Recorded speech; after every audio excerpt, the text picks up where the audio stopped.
So I'm seeing a lot of like talk about community policing, and I think that was an idea propagated by Ronald Reagan and stuff like that. So I need to look at that really, but anything propagated by Ronald Reagan probably isn't the answer. We're talking about private, which is the reason. That's another thing I wanted to talk about is the way that the left has been. Yeah, he was talking about private policing. He was talking about private policing. Community meant private in that case. Yeah, in that case, he was probably, really? that case. Okay. Yeah. And that's the thing. That's the thing is when a lot of the left go around talking about defunding police, you know, that to the average non-political person sounds like austerity.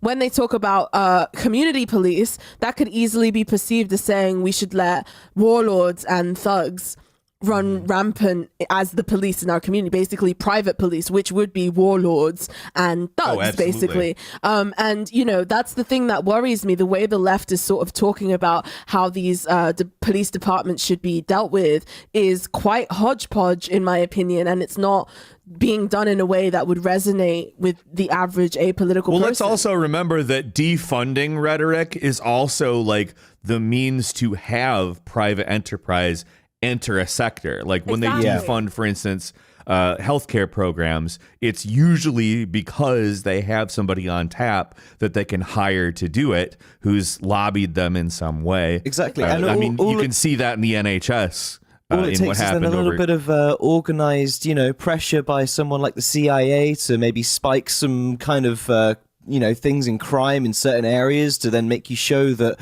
the defunding in the police has made the crime spike. And actually now you can't just refund the police. We should get the private sector to step in and help them out. Yeah, and that would be dystopian and a disaster. It's like we need the professionals. Yeah, that's kind of what the rhetoric sort of sounds like, which is the reason why I'm kind of like side-eyeing the way that people are talking about how reform or revolution should go forward. Yeah. As much as I'm a fucking hippie, dippy, whatever you want to fucking pot smoking, what do you call it? You know, police aren't going to be fucking social workers. All police shouldn't be social workers. I've heard this argument from people as well. It's like, oh, we just change them so we just become social workers. Like, what?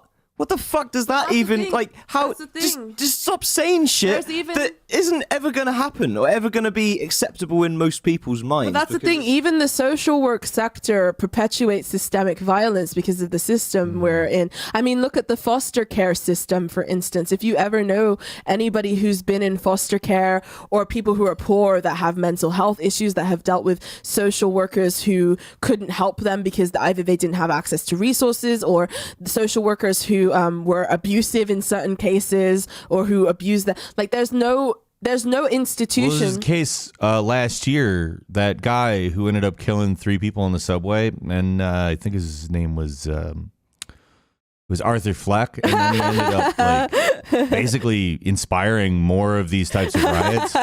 I knew you were going to go there. But yeah, there's no system that we have under our current, you know, capitalist neoliberal dystopia that isn't rotten in some form or the other. And when we start talking about abolishing or defunding our public institutions, you know, that's kind of where, as a socialist, my heckles go up. We need to have precise theory and precise analysis and precise praxis to present to the public, rather than just going around yelling slogans at people who are going to laugh us out of the room. And, you know, the other thing is, well, I definitely agree with the idea that the police as an institution aren't necessarily the proper institution to have going, per se. I do believe, like underlyingly so, that there is a need to totally change what that is. Yeah, we believe that too. I don't know I'm not going to sit here and say I'm an expert on what that should be. I support abolishing the police.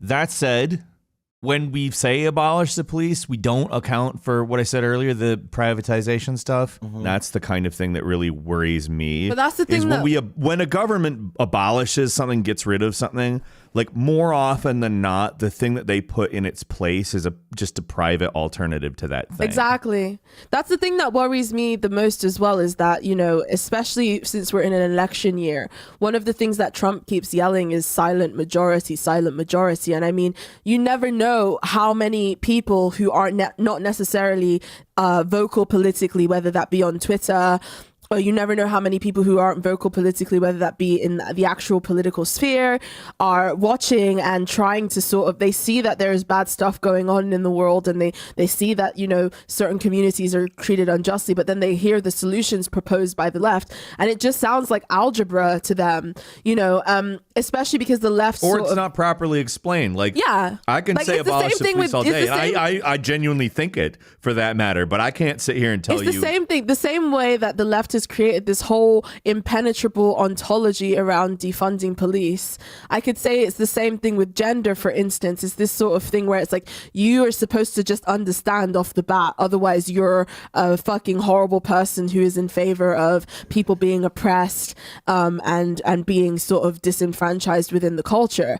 And it's like, well, you need to bring it forward in a way that's understandable, because abolish the police, I understand what they mean, but when I hear defund the police, I get really I get very suspicious of that personally, because I just think defund always sounds like, hey, let's privatize. That's the way it always goes.